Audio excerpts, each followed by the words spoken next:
Hello मेरे दोस्तों, मैं राहुल और स्वागत है आप लोगों का आपके अपने यूट्यूब चैनल आर के सेंटर पे। दोस्तों आज के वीडियो में हम लोग जाने वाले हैं सेमेस्टर 1 के अंतर्गत आने वाले अंडरस्टैंडिंग इंडिया बीएससी 1 के मोस्ट इंपॉर्टेंट क्वेश्चन को। दोस्तों अगर इसके पहले आप लोग अंडरस्टैंडिंग इंडिया के और VBI क्वेश्चन नहीं देखे होंगे तो उसका लिंक जो है दोस्तों आपको डिस्क्रिप्शन बॉक्स में मिलेगा। वहाँ से आप लोग सारे क्वेश्चन को एक एक करके आराम से जाकर के देख सकते हैं। वहाँ पे आपको प्लेलिस्ट का लिंक मिल जाएगा, अंडरस्टैंडिंग इंडिया का प्लेलिस्ट मिलेगा, वहाँ से आप लोग सारे VBI क्वेश्चन को देख सकते हैं। ठीक है, उसके साथ साथ दोस्तों आज जो क्वेश्चन आपको बताया जाने वाला है उसका भी PDF आपको मिलने वाला है। और उसका PDF कहाँ मिलेगा तो डिस्क्रिप्शन बॉक्स में जो है व्हाट्सअप ग्रुप का लिंक रहेगा, वहाँ से आप लोग व्हाट्सअप ग्रुप में ज्वाइन हो जाए, क्योंकि PDF जो है सारा का सारा PDF जो है ठीक है आपको व्हाट्सअप ग्रुप में ही मिलेगा। ठीक है, तो जल्द से जल्द आप लोग क्या करें, व्हाट्सअप ग्रुप में ज्वाइन हो जाए। ठीक है, तो देखिए दोस्तों आज का जो क्वेश्चन होने वाला हम लोगों का क्वेश्चन है कि भारतीय स्वतंत्रता संग्राम में सुभाष चंद्र बोस के योगदान का मूल्यांकन करें। क्वेश्चन क्या है, भारतीय स्वतंत्रता संग्राम में जो है ना सुभाष चंद्र बोस का क्या योगदान था उसका मूल्यांकन करना है। इसके पिछले वाले वीडियोस में हम लोगों ने भारतीय स्वतंत्रता संग्राम में महात्मा गांधी के योगदान के बारे में जाना था। ठीक है, तो आज हम लोग जानते हैं दोस्तों कि आखिर भारतीय स्वतंत्रता संग्राम में जो हुआ था, आज़ादी का जो संग्राम हुआ था, उसमें सुभाष चंद्र बोस जो है ना किस प्रकार से अपना भूमिका निभाए थे, किस प्रकार से अपना योगदान दिए थे। ठीक है, तो चलिए सबसे पहले हम लोग थोड़ा सा सुभाष चंद्र बोस के बारे में जान लेते हैं और आप लोग थोड़ा बहुत सुभाष चंद्र बोस के बारे में जानते भी होंगे। ठीक है, देखिए अगर हम लोग बात करें सुभाष चंद्र बोस के बारे में, सुभाष चंद्र बोस के बारे में, ठीक है, तो वो जो थे ने हमारे देश के एक महान और साहसी क्या थे, स्वतंत्रता सेनानी थे।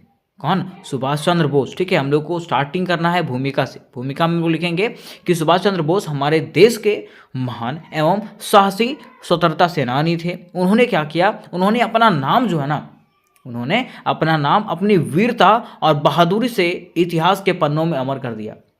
लोग जो है उनको उनकी वीरता और बहादुरी से इतिहास के पन्नों में जानते हैं। ठीक है, आगे बताया जाता है दोस्तों कि नेताजी सुभाष चंद्र बोस का जन्म 23 जनवरी 1897 को कटक उड़ीसा में हुआ था। अगर इनके जन्म की बात करें दोस्तों तो इनका जन्म कब हुआ था, 23 जनवरी 1897 ईस्वी को जो है ना इनका जन्म हुआ था। और कहाँ हुआ था, तो उड़ीसा के कटक में हुआ था। कहाँ पे, उड़ीसा के कटक में हुआ था। दोस्तों ये क्वेश्चन जो है आपको MCQ में भी पूछ सकता है, तो आप लोगों को बिल्कुल घबराने की जरूरत नहीं है। ठीक है, आगे देखिए, यहाँ तक हम लोग इसकी भूमिका को समझ गए। अब हम लोग क्या करेंगे, अब जो है ना हम लोग आगे समझते। देखिए बताया जाता है कि सुभाष चंद्र बोस भारत के स्वतंत्रता संग्राम के अग्रणी तथा सबसे बड़ा नेता थे। अगर हम लोग भारतीय स्वतंत्रता संग्राम की बात करें ना तो सुभाष चंद्र बोस जो थे भारत के स्वतंत्रता संग्राम के अग्रणी और सबसे बड़े नेता थे। कौन, सुभाष चंद्र बोस। बताया जाता है कि द्वितीय विश्व युद्ध के दौरान अंग्रेजों के खिलाफ लड़ने के लिए उन्होंने जापान के सहयोग से आज़ाद हिंद फौज का गठन किया था। ठीक है, उन्होंने क्या किया था, द्वितीय विश्व युद्ध के दौरान अंग्रेजों से लड़ने के लिए जो है ना वो क्या किए थे, जापान के सहयोग से जो है आज़ाद हिंद फौज का गठन किए थे। कौन, सुभाष चंद्र बोस ने क्या किया था, आज़ाद हिंद फौज का गठन किया था। और उस समय जो है ना उनके द्वारा कुछ नारा दिया गया था, कुछ नारे दिए गए थे, जैसे कि जय हिंद का नारा जो है सुभाष चंद्र बोस ने दिया था। उसके साथ साथ जय हिंद का जो नारा सुभाष चंद्र बोस ने दिया था वो राष्ट्रीय नारा बन गया था। भारत का क्या बन गया, राष्ट्रीय नारा के रूप में माना जाता है। उसके साथ साथ देखिए उन्होंने ये बोला था कि तुम मुझे खून दो और मैं तुझे आज़ादी दूंगा। ठीक है, उन्होंने क्या बोला था, ये नारा दिया था कि तुम मुझे खून दो मैं तुम्हें आज़ादी दूंगा। ठीक है, ये भी नारा जो है ना आज बच्चे के जबान पे जो है उनका नारा गूंजता है। ठीक है, आज जो है अगर आज की बात करें तो आज जो है भारतवासी जो है ना उन्हें नेताजी के रूप में मानते हैं। नेताजी के रूप में जो है ना उनको उनकी बातें करते हैं। ठीक है, किनके, सुभाष चंद्र बोस के बारे में। ठीक है, तो इस प्रकार से हम लोगों को भूमिका में क्लियर कर देना दोस्तों। अब हम लोग आते हैं कि सुभाष चंद्र बोस का जो है भारतीय स्वतंत्रता संग्राम में किस प्रकार का योगदान रहा था। ठीक है, तो इसको हम लोग डिटेल से समझते हैं। तो किस प्रकार से आपको लिखना है, तो देखिए लिखना इस प्रकार से है कि भारतीय स्वतंत्रता संग्राम में सुभाष चंद्र बोस का योगदान अनुपम और अद्भुत रहा है। अगर हम लोग भारतीय स्वतंत्रता संग्राम में बात करें तो सुभाष चंद्र बोस का ये योगदान जो है ना वो बड़ा अग्रणीय रहा है। ठीक है, वो सबसे आगे थे और अद्भुत रहे थे। ठीक है, उनका योगदान कैसा था, अद्भुत रहा था। ठीक है, बताया जाता है कि वे एक ऐसे नेता थे जिन्होंने अपने जीवन को देश की आज़ादी के लिए समर्पित कर दिया। बताया जाता है कि वे एक ऐसे नेता थे, सुभाष चंद्र बोस जो हैं वो एक ऐसे नेता थे ना जो क्या किए, अपने जीवन को अपने जीवन को बिना सोचे समझे आज़ादी के लिए समर्पित कर दिया। किसने? सुभाष चंद्र बोस ने। देखिए बताया जाता है कि वे अहिंसा के मार्ग के बजाय हिंसा के माध्यम से ब्रिटिश शासन को अंत करने के पक्षधर थे। और बात करें हम लोग सुभाष चंद्र बोस के, तो वो महात्मा गांधी के जैसे नहीं थे। महात्मा गांधी ने क्या किया था? अहिंसा के पक्ष पे चल रहे थे वो, ठीक है। वो सोच रहे थे कि अहिंसा के बल पे हम क्या करेंगे, भारत को आज़ादी दिलाएंगे। लेकिन सुभाष चंद्र बोस जो थे वो अहिंसा के खिलाफ थे, ठीक है। वो सीधा मानते थे कि हिंसा करके ही क्या किया जा सकता है, आज़ादी को प्राप्त किया जा सकता है। बताया जाता है कि अपनी मातृभूमि की आज़ादी के आंदोलन में उन्हें 11 बार जेल जाना पड़ा। वो जो है अपनी मातृभूमि की लड़ाई के लिए, अपनी मातृभूमि की आज़ादी के लिए जो है ना, उन्हें 11 बार जेल जाना पड़ा था। किनको? सुभाष चंद्र बोस को। लेकिन वह कभी भी नहीं थके और ना कभी निराश हुए, ठीक है। 11 बार जेल जाने के बाद भी वो कभी थके नहीं और कभी भी निराश नहीं हुए थे कि मैं जेल गया, ऐसे हुआ, ये हुआ। वो कभी भी निराश नहीं हुए और हमेशा जो है अपने जीवन को जो है भारत के आज़ादी के लिए सौंप दिया। किसने? सुभाष चंद्र बोस ने, ठीक है। आगे देखिए, अगला पॉइंट बताया जाता है कि सुभाष चंद्र बोस भारत के स्वतंत्रता संग्राम के महान नेता थे। अगर सुभाष चंद्र बोस की बात करें तो ये जो थे हमारे स्वतंत्रता संग्राम के महान नेता थे, ठीक है, जिन्होंने अंग्रेजों के खिलाफ लड़ने के लिए आज़ाद हिंद फौज का गठन किया था। जिन्होंने क्या किया था? अंग्रेजों के खिलाफ लड़ने के लिए आज़ाद हिंद फौज का जो है ना गठन किया था। उनका जन्म की बात करें तो उनका जन्म मैंने आपको बताया था कि 23 जनवरी 1897 ईस्वी को हुआ था। कब हुआ था? 23 जनवरी 1897 ईस्वी को उड़ीसा के कटक में हुआ था। कहाँ पे? उड़ीसा के कटक में हुआ था। उस समय क्या था? उसके बाद बताया जाता है कि उन्होंने भारतीय प्रशासनिक सेवा की परीक्षा पास करने के बाद भी, उन्होंने जो है ना आईएएस का परीक्षा पास किया था, उसके बाद भी जो है ना वो क्या किए?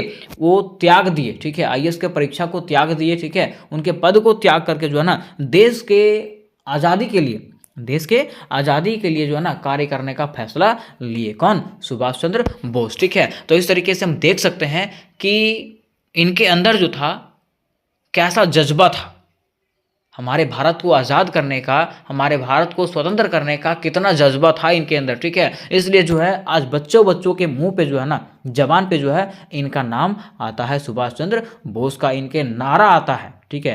क्या? जैसे होता है ना कि तुम मुझे खून दो, मैं तुम्हें आज़ादी दूंगा, ठीक है। और ये सब जो नारा है ना बच्चे के क्या है जबान पे गूंजता रहता है, ठीक है। आगे देखिए, बताया जाता है कि द्वितीय विश्व युद्ध के दौरान जिसमें द्वितीय विश्व युद्ध चल रहा था, उसके दौरान जो है उसने क्या किया था? वह भारत से जर्मनी चले गए थे। वे कहाँ चले गए थे? भारत से जर्मनी चले गए थे। आखिर जर्मनी क्यों गए थे? तो जर्मनी जो है ना गए थे, हिटलर से 2 साल का सैन्य परीक्षण लिया, ठीक है। वहाँ जा करके उन्होंने क्या किया? हिटलर से जो है 2 सालों तक जो है सैन्य प्रशिक्षण लिया, सेना के बारे में सीखा कि सेना कैसे चलाया जाएगा, ठीक है। उसके बाद सुभाष चंद्र बोस ने क्या किया? जर्मनी, इटली और जापान के सैनिक प्रशिक्षण के मदद से जो है ना भारतीय निवासियों और युद्ध के कैदियों को जो है प्रशिक्षित करके अपनी आज़ाद हिंद फौज का गठन किया, ठीक है। वहाँ पे इसलिए गए थे ताकि उनकी मदद से वो क्या कर सके? अपने भारत में जो है आज़ाद हिंद फौज का गठन कर सका, जिसको हम लोग भारतीय राष्ट्रीय सेना भी कहते हैं, ठीक है। तो क्वेश्चन इस प्रकार से भी आता है, ठीक है, कि भारतीय राष्ट्रीय सेना क्या था उसके बारे में बताएं, ठीक है। तो यहीं पे जो है सुभाष चंद्र बोस के द्वारा ही आज़ाद हिंद फौज का गठन किया गया था, जिसको हम लोग भारतीय राष्ट्रीय सेना का नाम से जानते हैं। आगे देखिए, बताया गया है कि उन्होंने जय हिंद का नारा दिया। उन्होंने क्या किया? जय हिंद का नारा दिया, जो आज भी बच्चे के जुबान पर रहता है, ठीक है। उन्होंने क्या किया था? जय हिंद का नारा दिया था, जो आज भी बच्चे के जुबान पर रहता है, ठीक है। उसके साथ साथ उसने ये नारा दिया था उन्होंने कि तुम मुझे खून दो, मैं तुम्हें आज़ादी दूंगा, ठीक है। यह सुभाष चंद्र बोस का जो है ना वो नारा है। किसका नारा है? सुभाष चंद्र बोस का नारा है, ठीक है, जो विश्वविख्यात है, विश्व भर में ये जाना जाता है, ठीक है। देखिए, बताया जाता है कि भारतवासी जो है उन्हें नेताजी के नाम से संबोधित करते हैं। जितने भी भारतवासी हैं, जितने भी भारत के लोग हैं, भारत प्रेमी हैं ना, उन लोग जो है नेताजी को जो है किसके नाम से जानते हैं? मतलब नेताजी के नाम से जानते हैं, सुभाष चंद्र बोस को, ठीक है। तो यहाँ तक क्लियर हो गया आपका। अब हम लोग देखिए आगे, बताया जाता है कि वे एक ऐसे वीर थे। अगर हम लोग सुभाष चंद्र बोस की बात करें दोस्तों तो बताया गया है कि वे एक ऐसे वीर और विश्वासी नेता थे जिन्होंने अपने लक्ष्य के लिए किसी भी बलिदान से पीछे नहीं हटा। ठीक है, वो अपने लक्ष्य को प्राप्त करने के लिए मीन्स भारत को आज़ाद करने के लिए जो है ना कभी भी पीछे नहीं हटा था, चाहे कुछ भी क्यों ना हो जाए। ठीक है, बताया गया है कि उनकी मृत्यु के बारे में अभी तक कोई स्पष्टता नहीं है। ठीक है, उनके मृत्यु के बारे में अभी कोई स्पष्ट तरीके से कोई कुछ बताए नहीं है, लेकिन आमतौर पर ऐसा माना जाता है कि वे 1945 में एक हवाई दुर्घटना में मारे गए थे। लेकिन आमतौर पर ऐसा देखा जाता है, ऐसा बताया गया है, बार बार जांच करने के बाद भी ऐसा पता लगाया गया है कि वे जो है ना 1945 में एक हवाई दुर्घटना में मारे गए थे। कौन?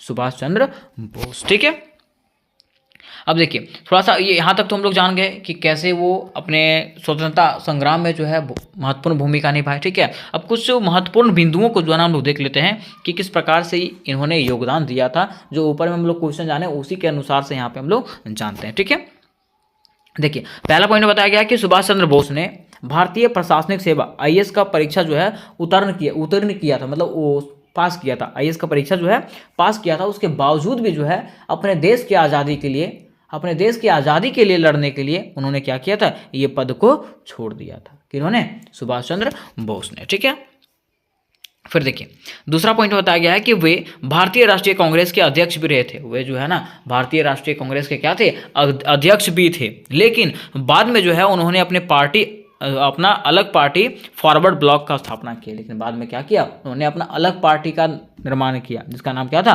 फॉरवर्ड ब्लॉक था। क्या था? Forward block. फिर देखिए बताया जाता है कि वे भारत से गुप्त रूप से बाहर निकले। ठीक है, वे क्या किए? भारत से जो ना छिप के जो है बाहर निकले और कहाँ चले गए? जर्मनी चले गए। रूस और जापान से मिलकर के जो है ना ब्रिटिश विरोधी मोर्चा बनाने का प्रयास किया, मतलब अंग्रेजों के खिलाफ जो है युद्ध लड़ने का फैसला लिया। ठीक है, और वहाँ से जो है एक सेना का संगठन, एक टुकड़े को लेकर के भारत आए थे। ठीक है, उसके बाद क्या किया? उन्होंने जो है ना आज़ाद हिंद फौज का स्थापना किया। किसने? सुभाष चंद्र बोस ने जो है वहाँ से आने के बाद आज़ाद हिंद फौज का स्थापना किया था। बताया जाता है कि उनका नेतृत्व में जो है आज़ाद हिंद फौज ने पूर्वोत्तर भारत में ब्रिटिश सेना के खिलाफ जो है लड़ाई लड़ी और कुछ हिस्सों पर कब्जा भी किया। ठीक है, उनके कार्यकाल में क्या हुआ कि उनका जो सेना था आज़ाद हिंद फौज जो था उसके मतलब वो क्या किया? ब्रिटिश के सेनाओं से युद्ध लड़ा। ठीक है, और उससे कुछ हिस्सों का कब्जा भी कर लिया। किसने? आज़ाद हिंद फौज ने। ठीक है, आगे बताया जाता है कि वे अपने देशवासियों को आज़ादी के लिए लड़ने का नारा देते रहे। ठीक है, वे जो है ना हमेशा जो है अपने देशवासियों को जो है ना आज़ादी के लिए लड़ने का उत्तेजना देते रहे। ठीक है, कि आप क्या कीजिए? हमेशा मतलब अंग्रेजों का विरोध कीजिए। ठीक है, उसके खिलाफ प्रदर्शन कीजिए, है ना। उनका प्रसिद्ध नारा था कि तुम मुझे खून दो मैं तुम्हें आज़ादी दूंगा। वो जो है ना उनका एक प्रसिद्ध नारा था कि तुम मुझे खून दो और मैं तुम्हें आज़ादी दूंगा। ठीक है, फिर देखिए बताया जाता है कि वे एक वीर और विश्वासी नेता थे। अगर उनके बारे में बात करें तो वे जो है ना एक वीर और विश्वासी नेता थे जिन्होंने अपने लक्ष्य के लिए जो है ना किसी भी बलिदान से पीछे नहीं हटा। ठीक है, जिन्होंने कभी भी पीछे मुड़ करके नहीं देखा था। उनकी मृत्यु के बारे में अभी तक कोई स्पष्टता नहीं है। ठीक है, और बताया जाता है कि उनका मृत्यु जो है ना एक विमान दुर्घटना में हुआ था। और कब हुआ था? 18 अगस्त 1945 ईस्वी को जो है हवाई दुर्घटना में उनका मृत्यु हो गया था। ठीक है, तो यहाँ तक हम लोग सब कुछ क्लियर कर लिए। अब हम लोग जानते हैं ना दोस्तों कि इसका निष्कर्ष, क्योंकि देखिए कोई भी क्वेश्चन लिखते हैं ना, क्वेश्चन के अंत में जो ना निष्कर्ष लिखना मोस्ट इंपॉर्टेंट होता है। ठीक है, तो निष्कर्ष में किस प्रकार से लिखेंगे? तो जो आपको ऊपर में समझ में आता है ना वही आपको क्या करना है? निष्कर्ष में लिखना है। तो किस प्रकार से लिखना है? देखिए बताया जाता है कि नेताजी सुभाष चंद्र बोस का साहसीय कार्य आज भी लाखों युवाओं के देश के लिए जो है ना कुछ कर गुजरने के लिए प्रेरित करता है। ठीक है, बताया जाता है कि नेताजी सुभाष चंद्र बोस जो कार्य किए भारत की आज़ादी के लिए, ठीक है, वो चीज़ देख करके आज भी भारतीय युवा जो है ना देश के लिए कुछ कर गुजरने के लिए प्रेरित हो जाते हैं। कौन? भारतीय युवा। ठीक है, उन्होंने अपने जीवन में बहुत संघर्ष किए लेकिन कभी निराश नहीं हुए। बताया जाता है कि वो जो है ना भारत की आज़ादी के लिए जो है जब लड़ रहे थे ना तो 11 बार जेल गए थे। कितना बार? 11 बार जेल गए थे, लेकिन कभी भी निराश नहीं हुए थे। कौन? सुभाष चंद्र बोस। बताया जाता है कि 23 जनवरी को जो है ना सुभाष चंद्र बोस के जन्मदिन को भारत सरकार ने पराक्रम दिवस के रूप में मनाने का निर्णय लिया। ठीक है, और जिस दिन इनका मृत्यु हुआ था नहीं, जिस दिन जो है ना इनका मृत्यु का दिन नहीं, ठीक है, 23 जनवरी को जो है सुभाष चंद्र बोस के जन्मदिन पर जो है ना भारत सरकार जो है पराक्रम दिवस के रूप में मतलब मनाने का ऑर्डर दिया है, आदेश दिया है कि 23 जनवरी को क्या मनाया जाएगा, पराक्रम दिवस के रूप में मनाया जाएगा। ठीक है, तो उम्मीद करते हैं दोस्तों कि ये क्वेश्चन आपको बेटर तरीके से समझ में आ गया होगा। और अगर ये क्वेश्चन आपको बेटर तरीके से समझ में आ गया होगा दोस्तों, तो वीडियो को लाइक करें, अपने दोस्तों के साथ शेयर करें, क्योंकि उनका भी एग्जाम आने वाला है, सेमेस्टर 1 का हो चाहे कोई भी एग्जामिनेशन का हो, ठीक है, उनका एग्जाम आने वाला है और ये हर एक एग्जामिनेशन के लिए इंपॉर्टेंट होने वाला है। ठीक है, अगर इससे रिलेटेड और भी अगर आपको कोई क्वेश्चन चाहिए होंगे, चाहे वो मेजर हिस्ट्री हो, माइनर हिस्ट्री हो, ठीक है, कोई भी किसी भी सब्जेक्ट का हो, है ना, तो मुझे कमेंट बॉक्स में पूछ सकते हैं। और डिस्क्रिप्शन बॉक्स में जो है सारे सब्जेक्ट के इंपॉर्टेंट क्वेश्चन का लिंक दिया हुआ है, वहाँ से आप लोग सारे इंपॉर्टेंट क्वेश्चन को देख सकते हैं। उसके साथ साथ व्हाट्सअप ग्रुप में भी ज्वाइन हो सकते हैं। ठीक है, तो मिलता है नेक्स्ट वीडियो में दोस्तों, तब तक के लिए जय हिंद, जय भारत।